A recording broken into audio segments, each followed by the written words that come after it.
Hello there, 'tis I, Frost. Welcome back to another top 5 of mine. Today we're doing something a little bit different. We're not doing Overwatch, we're not doing GTA 5. We're doing one of my walkthrough series top 5s. I've only done one of these before, and it was with Ghost Recon Wildlands. But today, we're doing it with Need for Speed Payback, as it is the most recent walkthrough game I finished. And I thought, you know what, I could do a top 5 in this, so here we are. Yeah, today's top 5 is the top 5 best cars, or my favourite cars I used during the whole playthrough.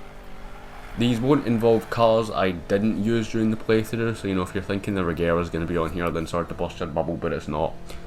So yeah, also it will have the class it's next to its name, so race, off-road, runner, drift, so forward. So, just so you know that's up. If you want to recommend a top 5, as usual, you can go to either the comments or my Discord server, link in the description, and recommend one there. I also plan on doing Rainbow Six, more Overwatch and more GTA 5, and hopefully more walkthrough top 5s in the future, so stay tuned for that. Anyway guys, hopefully you guys are going to enjoy this one. I feel like it's meant to be an okay one, I suppose, depending on how your review is good. But yeah, let's get right into the sumbitch. So number 5, I've put the Audi R8 for the drag. Now the reason this is number 5 is because if you actually watched the video where I used the Audi, you'd know how much I raged. It took me about an hour to finish one race with it, and that wasn't even the final race. No, that was like halfway through the diamond block. So it's a good car. I feel like I used it for the wrong kind of mode, but so yeah, that's why it's at number 5. It could be higher. It is definitely one of the better looking cars I had in my garage, but the reason it has its downfalls is because every time you launched with it, it wheelied. Even if you didn't want it to, it just went straight up. And that was a problem because it meant in races that was a major downside for you. Also, drag cars are really pish at turning, just all of them. So that's another downside it has. But the positives to it is, like I said, it is very lovely looking car, very fast too, has a good engine in it. And because it's drag, it has unlimited NOS. But I do think if you ever come back to play this game for nostalgia and you want an Audi, please, for the love of God, do not buy it in a drag form. Get it in a race form, because I think that's the only other option you can get it in. Maybe you can get it for drift, but I don't know. But yeah, if you want an Audi, buy it in race form. Don't do what I did and get a drag version, because it's just not worth it. But overall, good car, one of the best looking cars in my garage, one of the best sounding cars in the garage, and for those reasons, it comes in at number 5. So, Audi R8, number 5. Is that a good pick? The Skyline could be on this list, but I just prefer the Audi, even though the Skyline's a better drag car. So, yeah. Number 4, we have the Corvette, the Grand Sport. This is the drift car I used for my walkthrough. So, I never actually thought I'd like using this car in a drift form. So it's a bit weird that I put it on today, but actually once I actually used it, I fell in love with it for the drifting. It's quite a heavy car. American muscles are usually that heavy kind of vibe with it. So that in itself is very good for drifting, because it doesn't go all over the place. If you're a good drifter, you can make this thing work. You can also use a Mustang, but the Mustang GT, lovely car, but the Corvette looks that bit better, don't you think? I like the tail lights, and I like the engine, I like the noise of it. The handling model is fantastic with the drift version. So it's just overall a very, very good car, and that's why it comes in at number 4. It's got that engine that just really attracts people. Normally I'm not a big American muscle guy. Okay, that's bullshit. No, I'm a big American muscle guy, but if I could buy any car in the world, chances are an American muscle wouldn't be my first. but after playing this game, the Corvette is definitely on the list of cars I want. Will I ever get a Corvette? Fuck knows. But it's definitely on the list. And it's just an overall great drift car. If you come back to play Need for Speed Payback in the future, or whenever, for a nostalgia trip, or if you still play the game, definitely get the Corvette when you can, because it'll power through the drifting like it's fucking nothing. It will be like butter with a hot knife, and your car's the hot knife. It's fantastic. Number 3, the Porsche Panamera Turbo.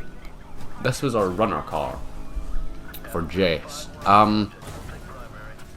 Now, during my walkthrough series, I actually didn't know if I was going to buy a runner car, because if you've played the game, you'll know it kind of gives you Jess's Audi S5, like straight off the bat, and it's a very solid car, don't get me wrong. The Audi S5 almost made this list, mostly because it's one of the only 2 cars I own, but this one came better, only for the reason it's a Porsche. You know, they're normally granddad cars, but this granddad car really got my attention, and I really like it.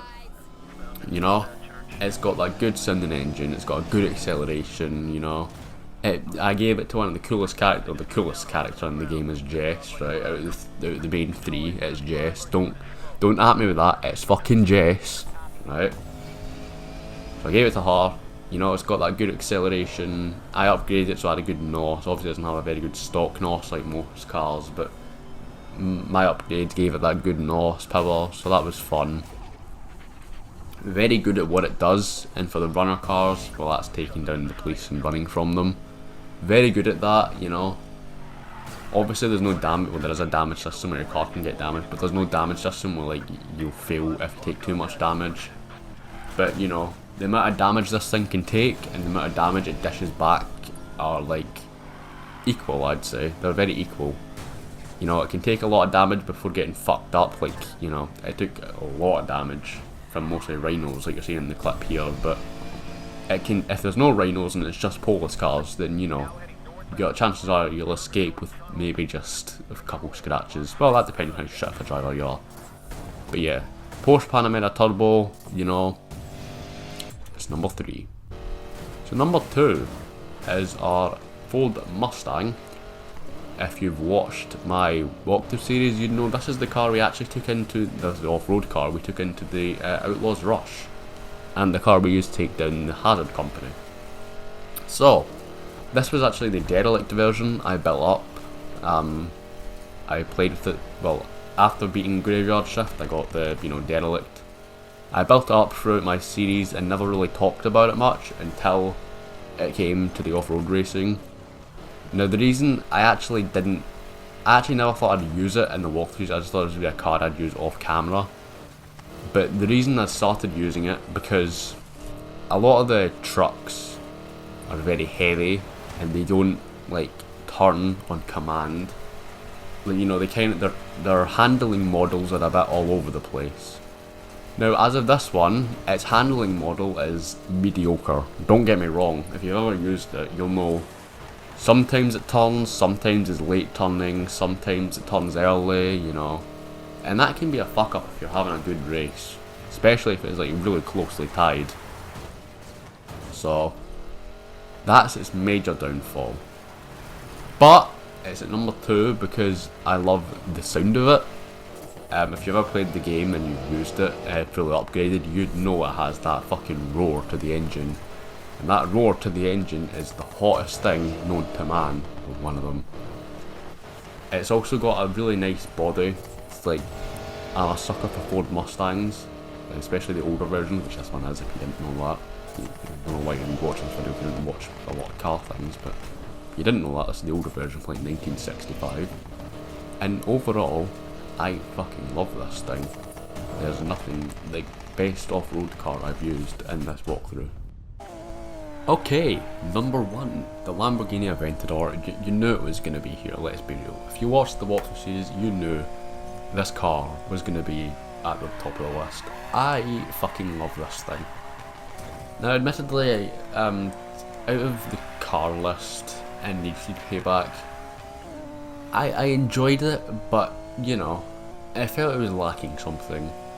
But you know, the Lambo made up for it, because although you don't obviously want it all to be all supercars and hypercars, you know, you at least want some. And you know, most Need for Speed games had that, and for me it was this one. There's also the Huayra and stuff, but I used this one in my walkthrough series. So, why the Lambo? Well, it's iconic, isn't it?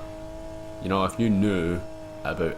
Normally when you hear of a supercar, the first thing that's going to come into your head is either a Ferrari or a Lambo. Let's be real, it's normally going to be one of those two.